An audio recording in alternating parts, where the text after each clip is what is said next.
ایرانی security chief علی Larijani کی شہادت کا بدلہ، اسرائیل میں ایرانی میزائلوں سے تباہی، گاڑیاں تباہ، 2 افراد ہلاک، حملوں میں کلسٹر بموں اور ڈرونز کا استعمال، کئی مقامات پر آگ بھڑک اٹھی، عمارتوں کو بھی شدید نقصان پہنچا۔ اسرائیلی دارالحکومت سمیت مختلف علاقوں میں 100 سے زائد فوجی اور سیکیورٹی اہداف کو کامیابی سے نشانہ بنایا گیا۔ تل ابیب اور مقبوضہ بیت المقدس میں سائرن بج اٹھے۔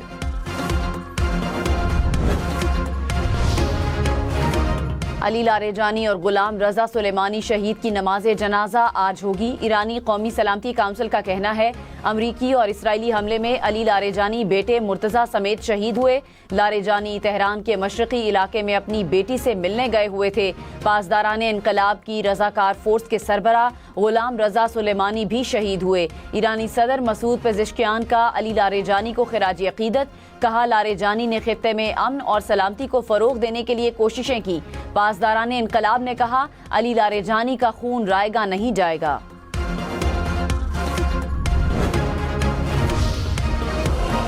بغداد میں امریکی سفارت خانے پر متعدد ڈرون حملے، علاقہ دھماکے کی آواز سے گونج اٹھا۔ عراقی شہر اربیل میں امریکی بیس کو بھی ڈرون سے نشانہ بنایا گیا۔ متحدہ عرب امارات پر بھی ایران کی جانب سے متعدد ڈرون اور میزائل حملے کیے گئے۔ امریکی فورسز کا ابنائے ہرمز کے قریب بڑا حملہ، امریکی سینٹرل کمانڈ کا کہنا ہے حملے میں میزائل سائٹس کو 5000 پاؤنڈ وزنی بم سے نشانہ بنایا گیا۔ ایرانی اینٹی شپ میزائلز بین الاقوامی بحری جہازوں کے لیے خطرہ بن رہے تھے۔ لبنان کے دارالحکومت بیروت میں اسرائیلی حملہ، 6 افراد جاں بحق۔ لبنانی حکام کے مطابق اسرائیل نے بغیر کسی پیشگی انتباہ کے ایک رہائشی عمارت کو نشانہ بنایا۔ حملے کے بعد عمارت ملبے کا ڈھیر بن گئی۔ اسرائیلی فوج کا لبنان کے جنوبی علاقوں میں بھی کارروائیوں کا اعلان۔ لبنان میں اسرائیلی حملوں سے جاں بحق افراد کی مجموعی تعداد 912 ہو گئی۔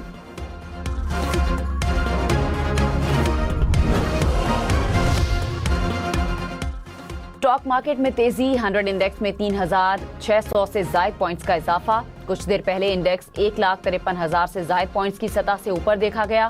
انٹر بینک میں ڈالر 279.25 روپے کا ہو گیا۔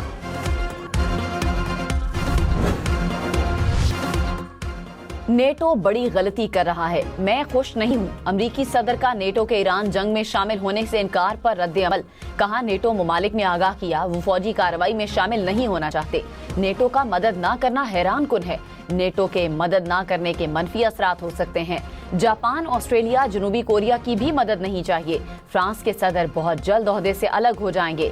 برطانیہ کے وزیر اعظم سے مایوس ہوں۔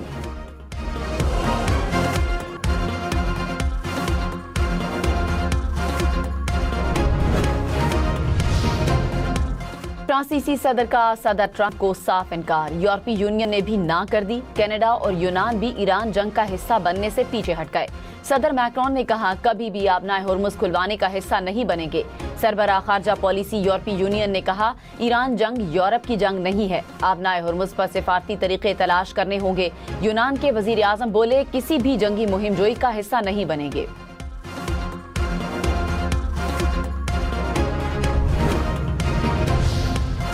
علی لاریجانی یا اہم شخصیات کی شہادت ایرانی نظام کو متاثر نہیں کرے گی۔ ایرانی وزیر خارجہ عباس عراقچی کا الجزیرہ کا انٹرویو، کہا ایران کا سیاسی اور دفاعی ڈھانچہ مضبوط ہے، ایران صرف اپنے دفاع کے لیے کارروائی کر رہا ہے۔ ایران نے کبھی پڑوسی ممالک کے شہری علاقوں کو نشانہ نہیں بنایا، ہماری جوہری پالیسی میں کوئی تبدیلی متوقع نہیں۔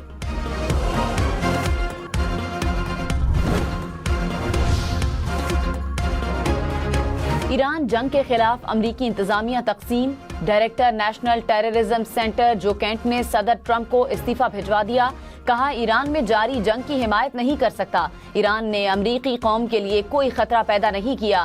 امریکہ نے اسرائیل اور اس کی طاقتور لابی کے دباؤ پر جنگ شروع کی۔ اسرائیل نے وہی حربہ استعمال کیا جو عراق جنگ کے وقت کیا تھا۔ امریکی صدر ڈونلڈ ٹرمپ نے کہا سمجھتا تھا کہ جو کینٹ اچھے انسان ہیں لیکن سیکیورٹی کے معاملے میں کمزور تھے۔ جو کینٹ کا بیان پڑھ کر احساس ہوا کہ ان کا جانا ہی بہتر ہے۔ وائٹ ہاؤس نے جو کینٹ کے دعووں کی تردید کر دی۔ ایران کے سپریم لیڈر نے جنگ بندی کے لیے سادسی کی پیشکش مسترد کر دی۔ رائٹرز کا دعویٰ، ایرانی عہدیدار کے مطابق مجتبی خامنائی نے دو ممالک کی تجاویز کو مسترد کیا۔ سپریم لیڈر نے کہا، امن کے لیے یہ وقت درست نہیں، ایران کا نقصانات کا ازالہ کرنے کا مطالبہ۔ صدر مسعود پزشکیان نے کہا، ہم نہ ہتھیار ڈالیں گے نہ دھمکیوں کے آگے جھکیں گے۔ سعودی عرب نے اسلامی ممالک کے وزرائے خارجہ کا ہنگامی اجلاس طلب کر لیا۔ ہنگامی اجلاس آج شام ریاض میں ہوگا۔ سعودی وزارت خارجہ کے مطابق اجلاس میں خطے کی صورتحال اور علاقائی سلامتی پر مشاورت کی جائے گی۔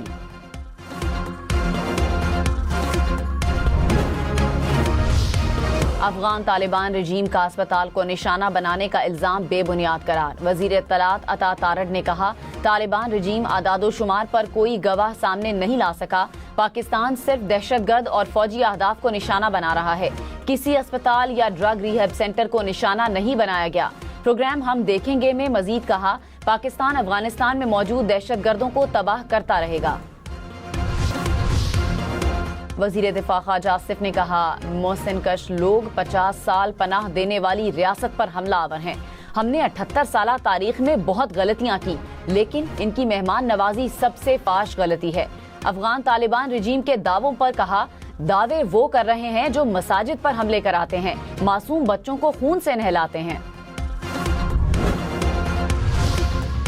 یورپین پارلیمنٹ میں افغان طالبان کے سیاسی اور عسکری مخالفین کا اجلاس۔ افغان طالبان رجیم پر کڑی تنقید۔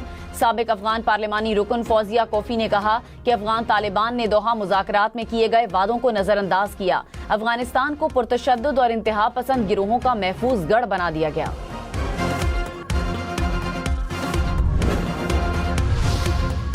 عالمی منڈی میں تیل کی قیمتوں میں کمی۔ امریکی خام تیل کی قیمت فی بیرل 92.84 ہو گئی۔ برینٹ کروڈ فی بیرل $101 کا ہو گیا۔ گیس کی قیمتوں میں بھی کمی ریکارڈ۔ جلد آبنائے ہرمز سے بحری جہاز گزریں گے، صدر ڈونلڈ ٹرمپ کا دعویٰ۔ کہا، آبنائے ہرمز میں بارودی سرنگیں بچھانے کا علم نہیں۔ ایران کے بارودی سرنگیں بچھانے والے 24 جہاز تباہ کیے۔ ایران اب بھی کوئی بارودی سرنگ لگا سکتا ہے۔ جرمن وزیر خارجہ نے کہا، آبنائے ہرمز سے محفوظ گزرگاہ کا حصول ممکن نہیں۔ امریکہ محفوظ نہیں بنا سکتا تو یورپی افواج بھی ایسا نہیں کر سکیں گی۔ آبنائے ہرمز کو محفوظ بنانے کے لیے ایران سے معاہدے کی ضرورت ہوگی۔ متحدہ عرب امارات کا آبنائے ہرمز کھولنے کی کوششوں میں شامل ہونے کا اندیہ۔ اماراتی صدر کے مشیر انور کرشکاش نے کہا، امریکہ کی زیر قیادت بین الاقوامی کوششوں کا حصہ بن سکتے ہیں، دیگر ممالک سے مل کر کردار ادا کر سکتے ہیں۔ پشاور میں چیک پوسٹ پر دہشت گردوں کا دستی بم حملہ، 2 اہلکار زخمی، حالت خطرے سے باہر۔ پولیس کا علاقے میں سرچ آپریشن، حملہ آوروں کی تلاش جاری۔ ڈیرہ اسماعیل خان میں مولانا فضل الرحمان کے بیٹے کے اسکواڈ کی گاڑی کو حادثہ، 2 رضاکار جاں بحق، 1 زخمی ہو گیا۔ جاں بحق افراد کا تعلق لکی مروت سے ہے۔